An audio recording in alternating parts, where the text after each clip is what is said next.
যে 15 শ্রেণীর মানুষের রোজা আল্লাহ তাআলা কবুল করবেন এবং তাদেরকে কখনোই ক্ষমা করবেন না। কয় শ্রেণীর লোক বলেছি?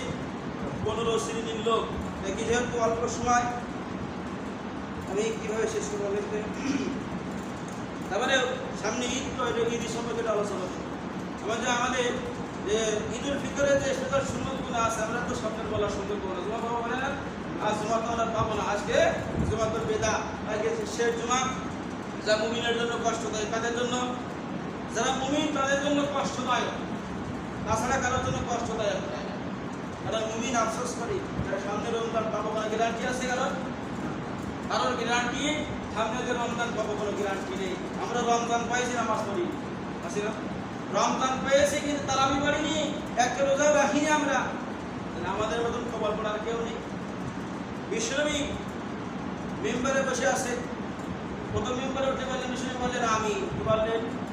আমি। দ্বিতীয় মেম্বারে উঠে বললেন আমি, তৃতীয় মেম্বারে উঠে বললেন আমি। আমিন বলার কারণ আছে না? তখন সাহাবীরা জিজ্ঞেস করলেন, আল্লাহ রাসূল, এই আমিন বলার কারণ কি? তখন বিশ্বনবী বলে, যে ব্যক্তি রমজান পেল, কি বলল?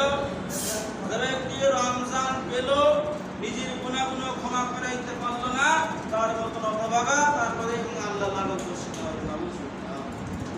তারা সর্বহারা। কি হয়ে যাবে? তারা সর্বহারা। 2 নম্বর শ্রেণী দুটো বলেন আল্লাহ রাসূল, যে আমিন বললেন কারণ কি? তখন বললে, যারা মা বাবা পেয়েছে, পিতামাতা বেঁচে আছে কিন্তু জান্নাতটা অর্জন করতে পারেনি, পিতামাতার খেদমত করতে পারেনি, পিতামাতার আঘাত দিয়েছে, কষ্ট দিয়েছে, যারা অর্জন করতে পারেনি, তারা আছে আল্লাহ লানত পুরা করে সর্বহারা।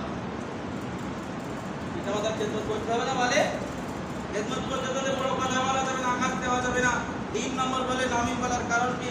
বিষয় বলে, যারা আমার নাম শুনে দুরূদ শরীফ প্রেরণ করে না, পাঠ করে না, তাদের প্রতি আল্লাহ লানত করে সর্বহারা।